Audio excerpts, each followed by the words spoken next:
Crane, come in. Power is out in the basement. It's the same here. Proceed with caution.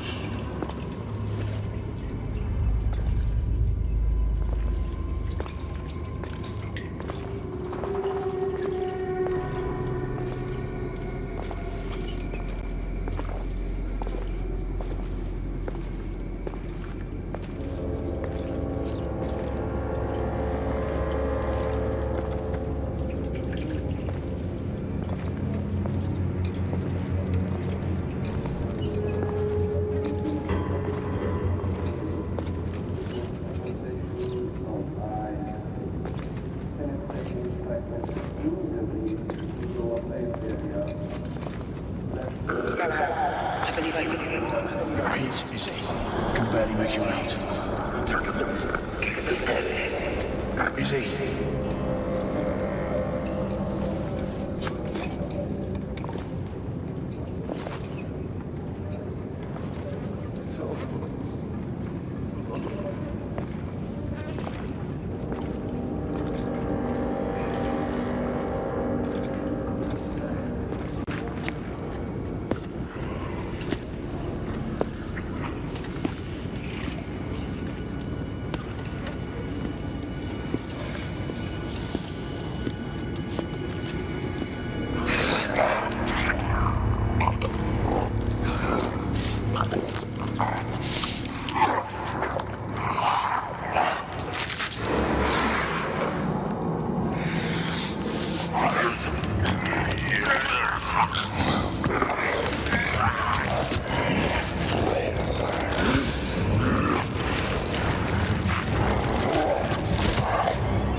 Technology and what they had back then.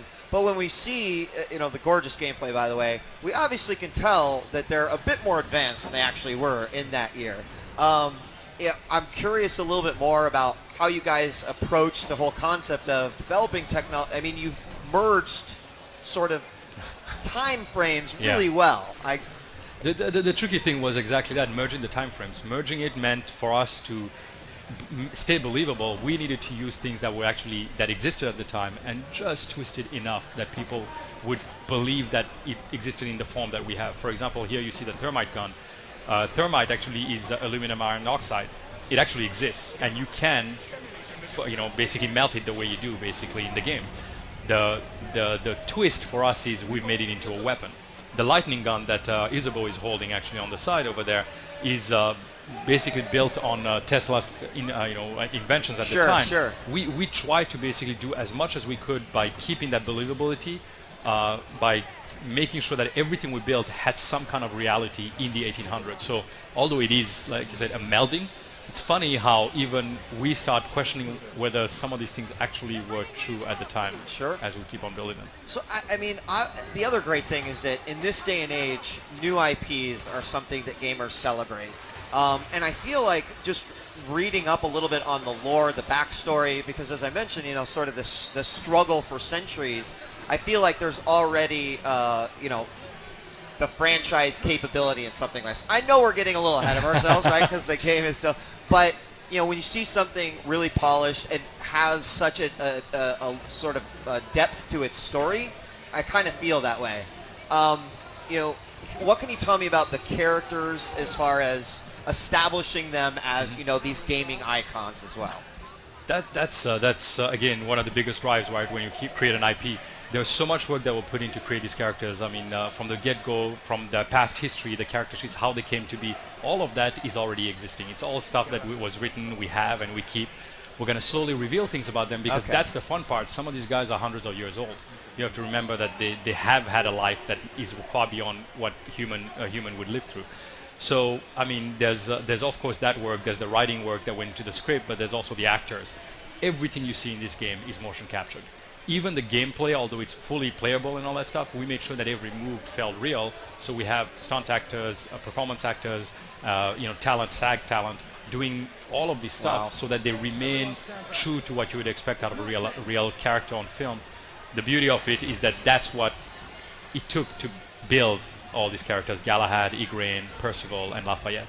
Is it, we're in the dawn of the next generation, with the motion capture and obviously the realism that we see here. People look at that and from a previous generation, they're like, I feel like I'm watching all CG, but we're dealing with next generation hardware here. Mm-hmm. Do you feel like the Order 1886 really starts to showcase to us, hey, this is what's possible, this is how good this stuff can look? Oh, well, I hope so. The goal for us certainly was to, when we started working on this franchise, to explore what could be done in next gen. At the time when we started, there was no such a thing. Of course, we could just speculate.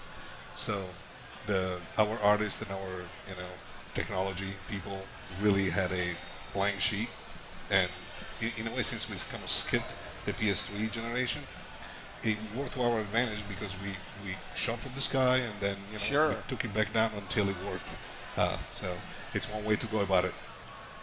So I did see someone real quickly in chat mention a little bit about the healing. Wondered if maybe you could talk a little bit about the healing, what they discovered. They discover something that helps them with this healing. So the black water. Yes. It's something that we introduced in the game. It's something that you'll find out more about in the story itself. Okay.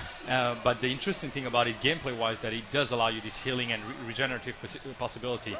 You saw Percival actually drinking it right there. The player is going to be able to use it in the game to do a few things. I mean, like he uses the black water to heal, of course. But in this gameplay sequence that Andrea is playing right now, you'll see what he's going to do.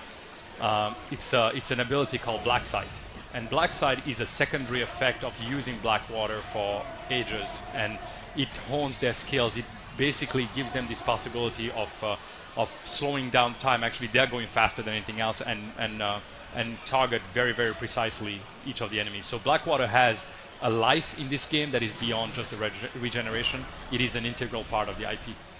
Okay, and forgive me if I start to get into some details I can't really talk about, but in everything I've seen so far, it looks like you've got the team experience, sort of, your lead characters working together. Mm-hmm. Will we see a focus on individual characters, or will we always be sort of acting as a team?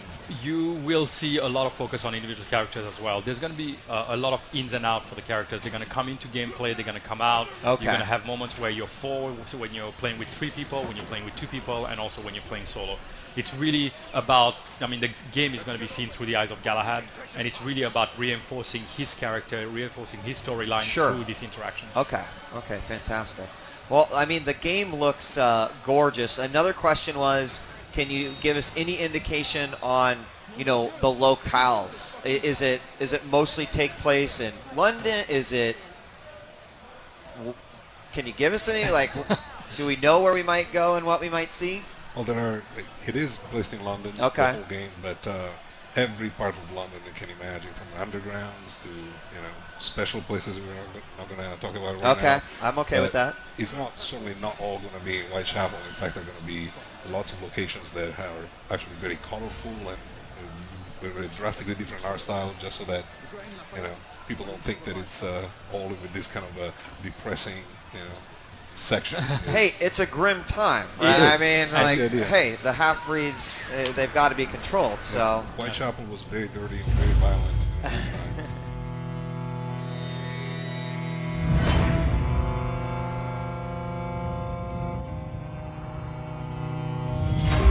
The blood that binds us is our covenant, a reminder of our legacy of a time when darkness threatened the very existence of mankind.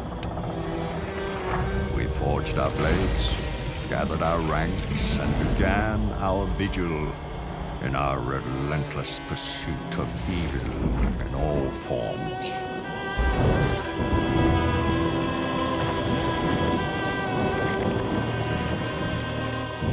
And for centuries, we have struggled against an unyielding and determined foe.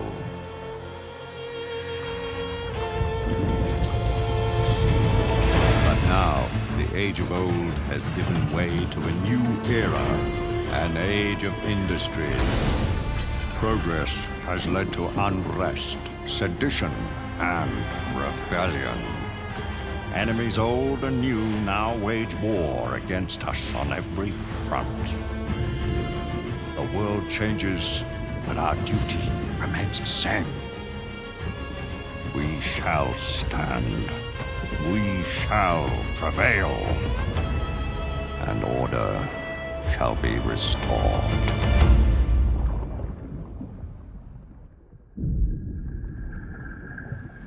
Such indiscriminate slaughter. I've never seen its like before.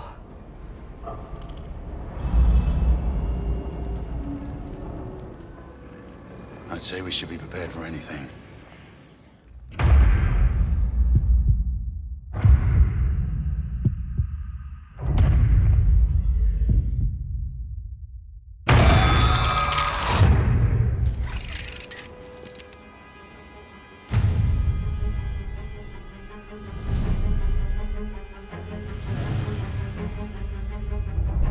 A war without end requires a soldier without end. Grave, we're in position! Move out! I once believed it. Take his arms. But in this age, the convictions of a knight hold little comfort. Not when I fight those I once bled to protect. Go! And still bleed to protect a peace that was lost long ago. Grain, Lafayette, I'll need you to provide cover.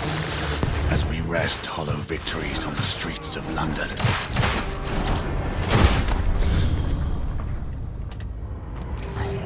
The hidden enemy readies our defeat.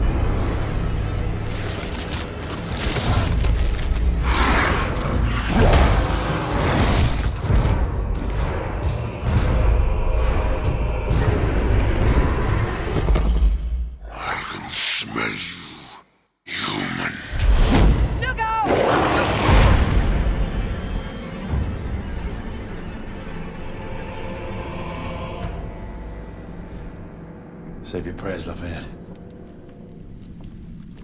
There is no God to help him.